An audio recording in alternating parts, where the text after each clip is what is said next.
Hi, in this video I'm going to show you how to install the DeepSeek AI assistant app in any iPhone.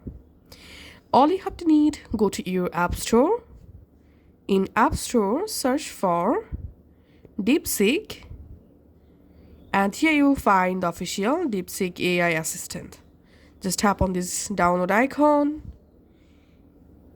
and here you can see the DeepSeek app is now installing. Once successfully installed, tap on open, tap on agree, and now to use DeepSeek in your iPhone, first of all you have to create a free account.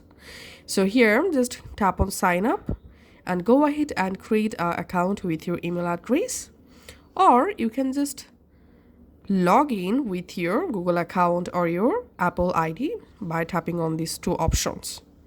So that's how you can actually do it. Thanks for watching.